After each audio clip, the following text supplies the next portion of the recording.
Hi, everybody. Welcome to Our Sinclair. I'm John. And I'm Aaron. And today we're going to be talking about Jetpac. That was a real sedate intro you did there. I'm trying to be more sedate. Why? Because 2020, 24 hours ago. Well, you'd think it would have kicked out by now. Stop playing that Animal Crossing stuff and you won't be so tired. How are you doing today, Bo? I'm doing pretty good. You know, I've been thinking about being an astronaut. Really? It may be too late for me at this point. Well, they go through rigorous training, but generally they're an older set. Think about it. Just to go into space, you've got to be a high-ranking pilot, usually. Sometimes nowadays you get your scientists. When they had the shuttle, you get some non-pilots up there. For the most part, you got to get in there. I mean, the original astronauts were not in their teens. They were an older bunch. Sure. Were you captivated by? I know that you sort of came around at a bad time. Well, no, I mean. What? What are you talking about? You were born a little bit too late for the real space race, you know. Listen, they were still having it when I was a kid. It's not like they just gave up. They kind of did. They kind of gave up around the time you were born. Well, we were doing other stuff. So there was nothing really you for missed like. it too. No, I grew up in the perfect time because I grew up in the heyday of the space shuttle. Yeah, but I was still around. I was in school when the space shuttle was going up. But you were already in your 20s when that was going not. down. Like when you were a kid, when you're 5, 6, 8 years old and you're watching the space shuttle, you're fired up. Let me tell you something. No one was into space more than me. Really? Nobody. Yeah, because they just went to the freaking moon, man. I was 5 years old and people still were like, man, remember a couple years ago, moon? You know? Okay, tell me about your peak spacedom. Listen, I used to go, I had this tree in my front yard. Me and my buddy would go get these picnic benches. You talking about hose? No, this was my next door neighbor. We'd get these picnic benches. There was a branch that hung down, and we'd set them up so they were diagonal. And then we'd get up on these things and pretend like we were in like the capsule. You know? I like that Yeah, idea. and we would blast off. And then eventually my dad had an old junk car. We would get in that. That would be our spaceship, the junk car. And it was awesome. Now, the problem is you'd slide down those benches after a while, so it wasn't the best. But still, I wanted to be an astronaut. I loved space. I saw every shuttle launch all the way from when they were testing it, piggybacking it on the plane for the landings, all that stuff. I watched all that stuff. I was loving it because I was like, man, when are we going to land this sucker on the moon? Let's get up there. Right. Well, we're still waiting. We're still waiting. Did you, my big thing was Skylab. That was your big thing? Yeah, I always like, I've always been more of a DS9 guy than a next gen. And even in my youth, before I even knew what those words meant, I always thought the idea of having a permanent thing that was in orbit was more exciting than just like going up and coming back down. First of all, the name of the place is Babylon 5. That was the good show. That's the one with the pizza cutter weapons, right? No, and the bad rendering. I'm gonna. Could be a killing here on the Sinclair show. Anywho, Skylab was interesting, but most of what you heard about Skylab was, number one, how much it cost. Yeah, that's true. It was very expensive. And the problems they had up there, which were plentiful, and the fact that it was going to come down in some weird place to kill a bunch of people. Yeah, which it didn't happen. I believe it fell down in Australia, didn't it? Like the Outback or something? Yeah, I mean, nobody lives in Australia. Well, they've got a big empty zone, like a donut. They call it the empty zone. We need to get Hucker on that. Get up in there and do something with it. Yeah, so when we played this week's game, it brought me back to those lovely memories of my childhood when I used to pretend that I was an astronaut with a laser gun, blowing up stuff and building the ship. You know what scared me? What's ready that? For this? Superman 2. That was the one with the where he goes to the moon. He takes all the nuclear weapons in a net and throws them into the sun. Wrong. This was the one with Zod and the 3 bad guys from Krypton that escaped the Phantom Zone. Richard Pryor, right? No, that's the third one. And so what happened at the beginning of this one, you've got some guys landed on the moon. They're moonwalking. Really? Right? All of a sudden, here comes Zod and his cronies, and they beat the crap out of those astronauts and throw them out into space, and they're doomed. They're probably still floating. I don't know if I've ever seen Superman. That blew my mind. Yeah. That scared the crap out of me. I was like, holy crap. Yeah. Because you never see astronauts get smacked around. There's no guns in space. There were. They didn't need guns. They were super people. They beat the tar out of those guys. Did they have suits? Or could they breathe did have like them. Yeah, but they air? hosed them. Not they could hose. You mean the bad guys? Yeah. Oh, no, they could breathe space Okay. air. Yeah. They didn't care that much about that. Despite the fact that Superman, in the comics, he has to breathe. But in the movies, flying out in space, having a good old time, no one cares. Whatever he wants. Yeah. Do you have a favorite space franchise? Babylon 5. Babylon 5. Absolutely. Better than any film. And the original Star Trek. Those are my two. And Firefly. Hey, listen, that's the generic geekest answers you can get. The original Star Wars or Star Trek. Actually, I like the original Star Wars, but in terms of TV, the original Star Trek, Babylon 5, and Firefly. Those are all gold. What do you think about Farscape? I didn't get into it. I know people that loved it. It's okay. I did see some. That's the one with the Muppets, right? That's right. Yeah, I'd like to start that one again. We both have been sort of into Jim Henson as of late. Right, yeah. And I'd like to see. See, I didn't like the Muppets in that. I didn't do it. Were they not very? I've never seen it. Did you ever see The Dark Crystal? I hated that. That was the worst. But why did you not like it? Because you were used to Muppets like Fraggles and stuff. Yeah. And here these Muppets are killing suckers. They're freaky looking, right? They blew your mind and made you upset. It did. Okay. That was Farscape. That was something. Okay, I won't watch it.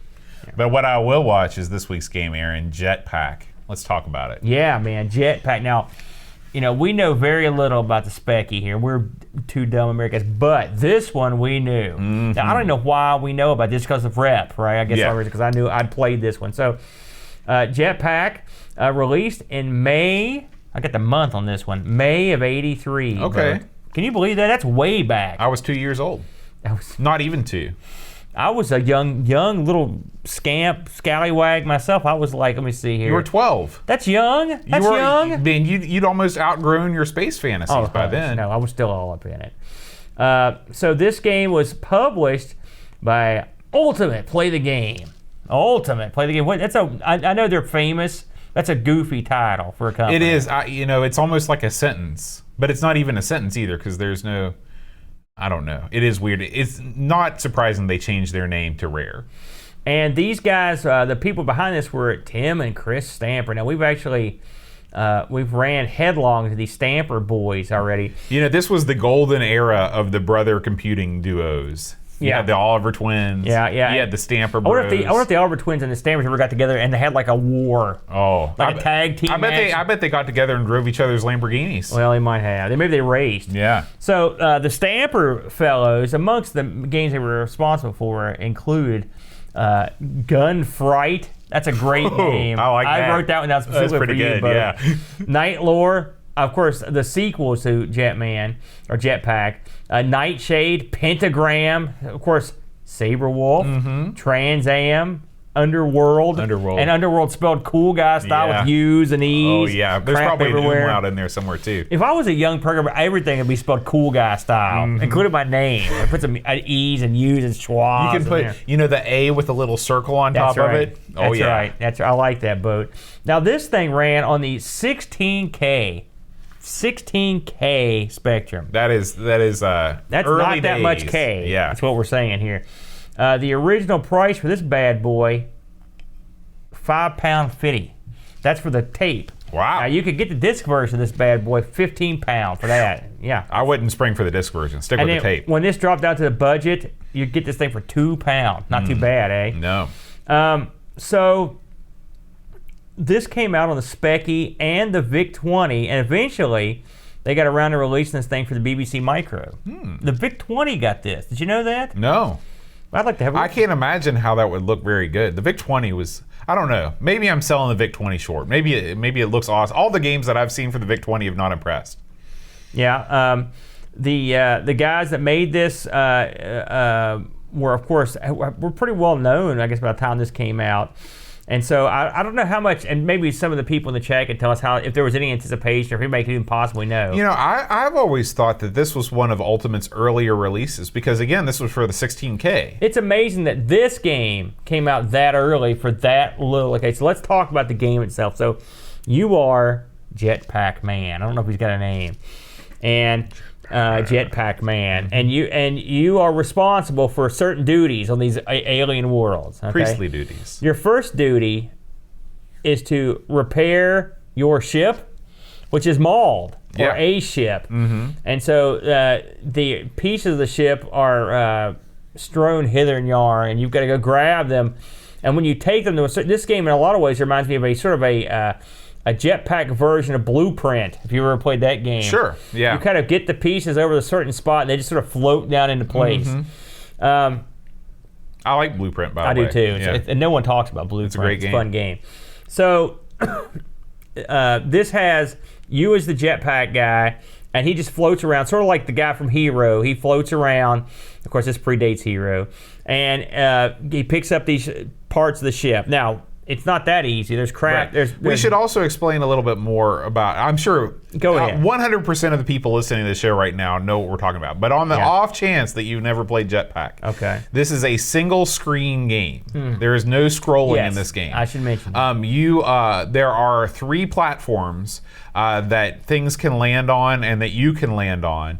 And you're flying around trying to avoid enemies while score boosts in the form of gems drop as seemingly random, and also parts of your ship drop down at random. Yeah. And now, once you've assembled your ship, and this again, the parts will come out. You go put them. You basically drag them to a certain part of the screen. They appear. They kind of float down. Then your ship is put together. Then you've got to go out and get fuel to get your ship ready to launch. Again, the same basic thing. You go around, little blocks of fuel, straight out of like Super Cobra, appear. You go over them, and once you go over these pieces of the ship or these items, they attach themselves to your guy. Right. And then he just drops them where they need to go.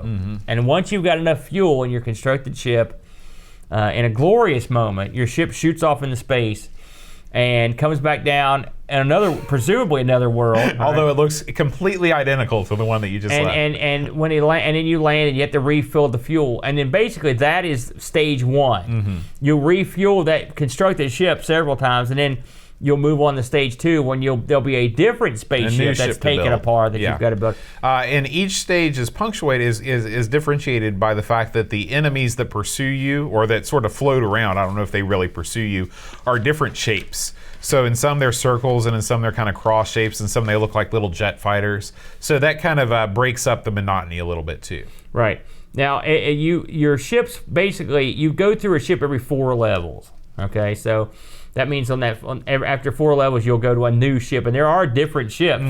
Like the first ship looks sort of like a Apollo or something, and then you've got a space shuttle in there, and you've got a couple of different.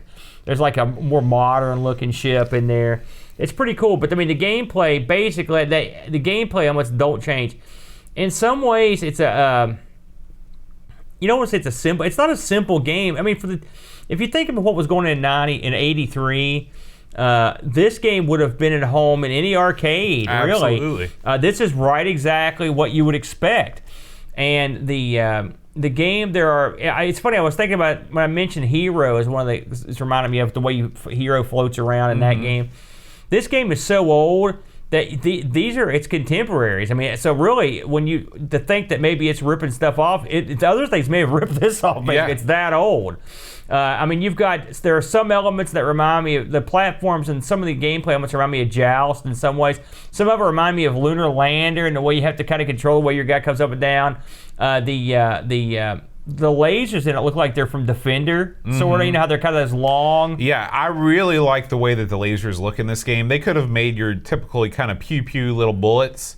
This game, when you shoot out, it feels like you've got some power behind you. And it's not rapid fire, but it's not just like 1 or 2 shots at a time either. It's a pretty good mix of the two. Yeah. Now, the aliens do change between different levels.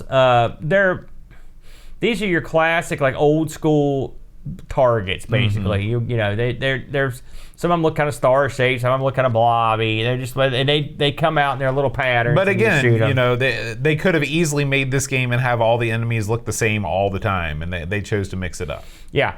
The game is obviously super popular and super famous.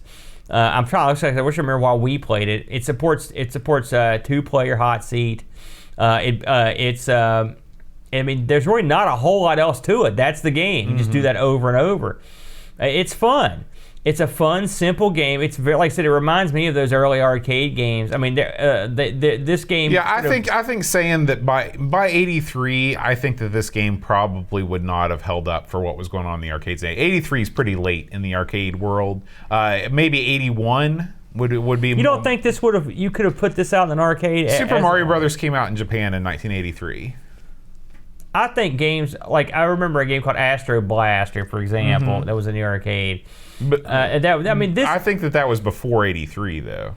It wasn't that much, but I mean, we're mincing them around a little bit. I think. Well, I mean, you got to realize that in the '80s, every year was like a million years in terms of the technology. I'd say I would not be terribly surprised if you had seen this in an arcade. The graphics look good now. Let's talk about what we don't like about it. Go ahead, Bode. The biggest problem I have with this game is that they really, in my opinion, they should have made it where you build a new spaceship every round. I don't like the fact that you have to wait around to get to stage. I don't even know what stage you get to a new ship in. I know that I played at least 5 or 6 stages and I never saw the new ship. I wish that they would have. Oh, I did, yeah. I wish that they would have made every stage you're building the ship and then fueling the ship, and it's a different ship every stage, and then cycle through them that way. So you're going 1, 2, 3, 4, 1, 2, 3, 4. Another big problem with this game is that the location of the platforms on the stage never move. This is another problem with the classic arcade game Joust, where I think that game could have been a lot more interesting if they would have made the position of the platforms different. If not in every stage, at least in every couple stages, just changing it up a little bit. The platforms do disintegrate in that, though. They do go away. You'll lose in Joust. Yeah. So I would have liked to have seen some kind of variation in this game. The last thing, and this is 16K. So what can you do at some point? I almost feel bad nitpicking stuff. Right. Yeah. But in a perfect world, this game would be great if you could have 2-player simultaneous action, high score challenge type thing. What I would like to have is 2 people working on 2 separate rockets. Yeah, that's what I'm saying. And so, obviously with 16K, I think that they've pushed this just about as far as they can. I don't know how many improvements they could make and still keep it within that amount of storage. I'm going to agree with some of what you said. Of course, the sound. There's a sound effect. I think it's when the rockets take it off. It's cringeworthy. That's another. I didn't mention this before. That I believe that this game utilizes the Spectrum sound better than any other game that we've heard, because it doesn't. I don't agree with that. The gun sounds like garbage. I hate it. I disagree. I don't like. It sounds wimpy. I disagree. I think this game doesn't try to play music. It's not like Manic Miner, which is just a travesty with the Hall of the Mountain King. It did have music that no other game had. Yeah, what's music that you want to turn off immediately? This game knows that music is out of the question. And I think that I really like the sounds. It's a different kind of laser sound than you're used to. That's true. And I think that the rocket sound gets a lot of flack. I think it's fine. I think it's good. Besides, you only grating. Well, anyway, I think the sound is okay. We're going to disagree on that.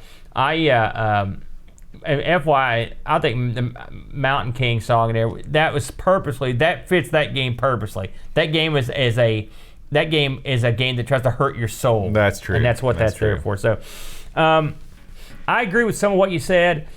Traditionally, in an arcade environment, you would just go through a different ship every level. And I think in a home environment, it was done that way to prolong gameplay surprise when you get to those later, because you never know what's going to end. And this game is, it's a challenging game, but it's not insurmountable. Even though I never managed to see the next ship. Oh, I did. I got to the second. No, I never got to the third one. I'm sure that given more practice, I could get there. I never felt like I was dying cheaply. I will say, I've always played these games on the keyboard. Oh my gosh! I know. Well, this one I played on the keyboard for about 10 minutes, and then I got the old stick out. Yeah. Like, all right, we're gonna play this on the stick. The control on this is much like games of this ilk. You have to get used to it. Mm-hmm. You have to get used to how to smoothly move around and maintain your height. That's true, but once you are used to it, I think that it's consistent. Yeah, I don't think it's unfair. I just think that it's something that takes some play to get the rhythm of. Yeah. I like the last ship in this, I should mention, looks a lot like a White Star for Babylon 5, which since this predates Babylon 5 by a decade or more, I think that's it. But it looks dead on like a White Star. Maybe that's where Babylon 5 wasn't that a British show? No. Oh. But I like this game. I think it's fun, and I think it's for a high score rush. I think it's great. Something that me and the Chud could sit down and play. Oh yeah. and we probably do real well. We may fire this up at the next it wouldn't be the worst idea to play this. There's nothing I don't like about it aside from stuff that nitpicking the sounds of it's just being a jerk to some game like this because. Is there enough content? Sure, there could be more content and extra players stuff. But on the flip side, it's a 16K game from '83 that has multiple stages. Right. In fact, so that right there, and plus cutscenes. Mm-hmm. So I'm going to give this sucker a pass. I was reading before we came on the air about the way the Stamper Brothers worked. Of course, these guys, like you said, they went on to become part of the whole company went on to be part of Rare, basically.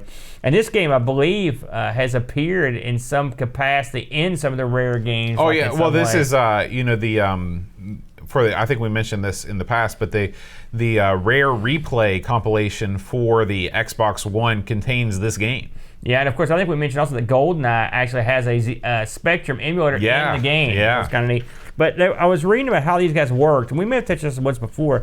But the way they produce these games was they'd separate each other and they'd work on this stuff individually, and then they'd get together and see what the other guy did or whatever. But one thing it said specifically about this game was that the Stampers were closely watching the emerging Japanese video game market, and they'd started practicing developing their games for the Famicom. Wow! So I thought that was interesting. And I don't know if they ever produced anything for the Famicom. Do you? Yeah, they did. There's a Rare title for, I want to say, I don't know. But there was something. There was something. Yeah. We'll get it next week. So. This game, according to this, I saw this on Wiki, and I tried to find to help me out here, corroborate the evidence. I tried to look around. I couldn't find anyone else that mentioned it, so it's Wiki. You can do your own math. They say the game sold 300,000 units for the spec and generated £1 million in revenue for Ultimate Play of the game. That's huge. That's crazy amount of money. The fact that you can generate, I don't know how many units were in circulation back in those days. In '83, how many Spectres could have been homes? Well, 16. I think that the 16K came out in '82. I want to say, and so I don't know. This game spawned a couple sequels, which I didn't look at these on purpose because I knew we'd probably end up. It probably generated $1 million in sales over the life of it wasn't like $1 million on day one. No.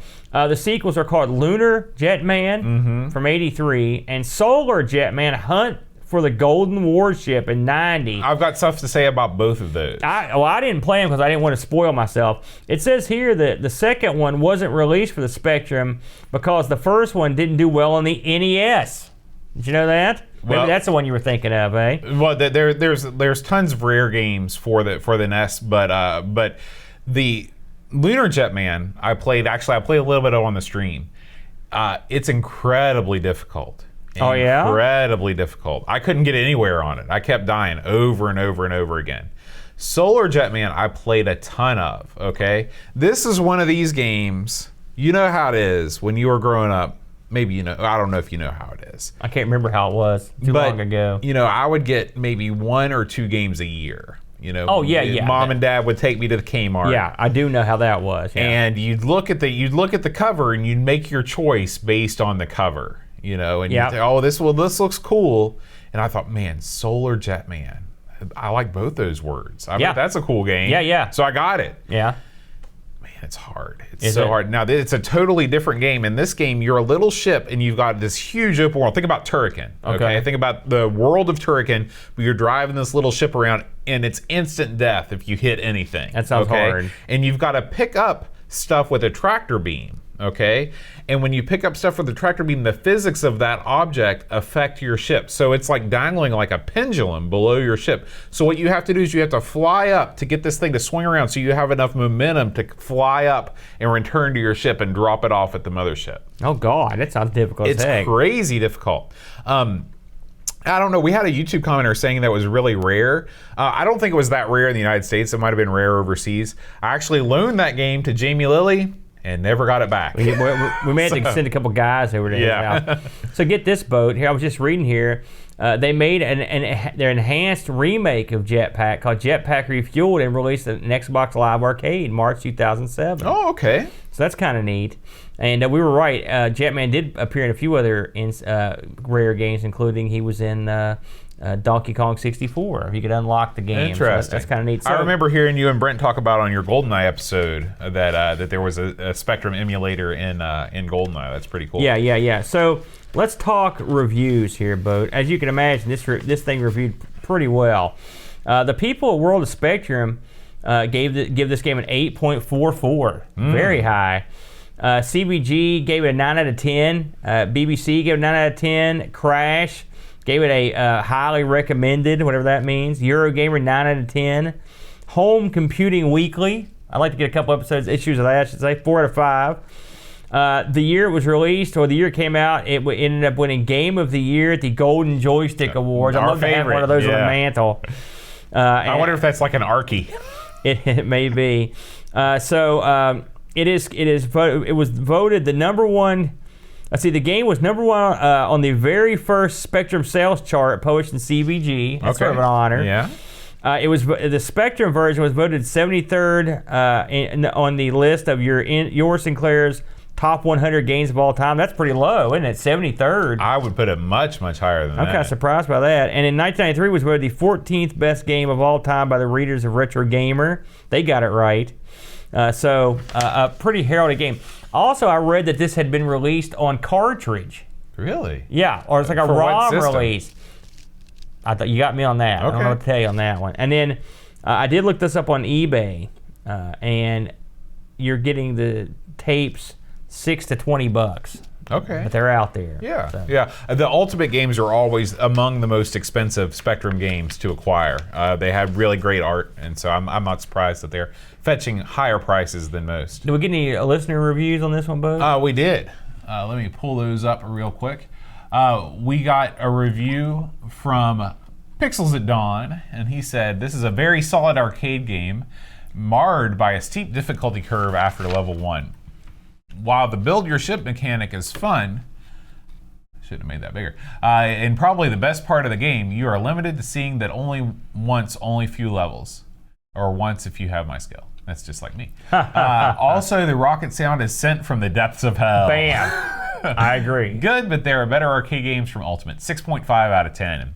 Graham Vebke says, a simple concept arcade platform game which offers plenty of challenges, especially after the second level. But once you master it, like my Italian workmate Valerio, it's an amazing game to watch. I wish I had an Italian workmate named Valerio that was awesome at Jetpac. Me too. It's like the opposite of all of my workmates. Yeah. It's an amazing game to watch, but I have a lot of work. I have a lot of work to get past level 3 still. 8 out of 10. My workmates haven't even heard of Jetpac. No. How much Spectrum do you think your workmates play? He saw a Spectrum when I fixed yours. That's it. Chris Fold says, for the first time, this is 16K of pure genius. Reading's hard. It is hard. What do you do for a living again? I read. So a cracking shooter with plenty of challenge and that perfectly captures the era. 8.5 out of 10. We got a lot of reviews this week. Yeah. And finally, actually we got 2 more. Eric Nelson, friend of the show, says, when I imported my ZX Spectrum Plus 2, Jetpac was in the first handful of games I played and I was hooked. A simple arcade-style game where a few instructions are needed. A fantastic pick-up-and-play game when you have a spare 10 minutes. 8.5 out of 10. I don't know how Eric Nelson has a spare 10 minutes. He's imported every system ever made by man. Well, he's just constantly surrounded. He's on BBS's on one. He's got the Spectrum. All of a sudden, he's like, oh man, we've got him and Cody. We've got twin MSXs now. It's like, are you kidding me? Twin. Can I get some money off the tree in front of your house, Mr. Nelson?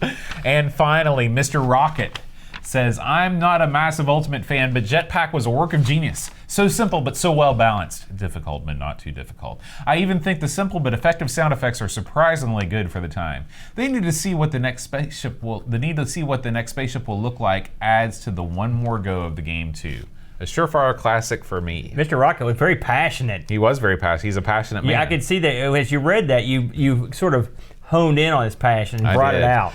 So if you have something to say about the games that we play every week, every member of our Discord community is entitled to leave a review. Entitled. We demand it, in fact. So, and if you like the show and you want to support us, like I said, that's just another perk. You get to be part of our simply the best community for retro gaming online, the Amigos Retro Gaming Discord community. We hope that you will join us if you are so inclined. Indeed. I want to thank our supporters, Aaron, our Spectrum supporters, Mr. Laurent Giroux, Gary Heather, Eric Nelson, Harbo Knott, Graham Vebke, Frodo NL, Tapes from the Crypt, Pixels at Dawn, Chris Folds, Paul Harrington, and Christopher Hassel. Thank you guys so much for being Spectrum supporters. Quality gentlemen. Absolutely. And I also want to thank the folks hanging out and chat with us this evening. Also quality. Donald Tyler, Picard 2005, Duncan Styles, Pixels at Dawn, Necronom, Barkbit. Thank you guys so much for hanging out with us and enjoying the show. Late night. Absolutely, absolutely. We record Our Sinclair usually around 6:30 or 7 o'clock on Friday evenings Eastern Time here in West Virginia. So you're always welcome to join us. Struck me as funny. Let's record. Here in West Virginia, we record the UK-centric show at local time midnight for all you people in the UK. For the benefit of all of our listeners. But anyway, guys, thanks as always for listening. We really appreciate it. If you want to drop us a line, feedback at oursinclair.com. We'd love to hear from you. And actually, we did hear from one person on YouTube that I wanted to read the comment. Steve16384 commented. He said, he created an online turn-based multiplayer version of Chaos a few years ago, but unfortunately hardly anyone played it. Steve, if you hear this right now, send me a link at feedback@oursinclair.com with that, and I guarantee you that Aaron and I and our Discord community will go to town, and Luke. We'll all have fun with your version of Chaos. Yeah, We'd man. love to see hey, that. Good job, by the way. Yeah, absolutely. You deserve some credit for that. All right, and next week, Aaron, we are going to play a game so epic, so incredible. I can't even believe it. It's got to be epic and incredible to be that astounding. This is a sports game called Grand National. Oh, it's got to be horse racing, yeah? I hope so. Outstanding. Now, see, I don't think we've ever covered a horse racing We've done game. a lot of podcasts. We've been doing podcasts for about 5 years together. We have not yet done a horse racing game. Man, I'm so excited. The time has come. The time has come. Finally. This is going to be a don't miss episode, folks. We hope you can join us next Friday for Our Sinclair. Until then, rewind tape And press play.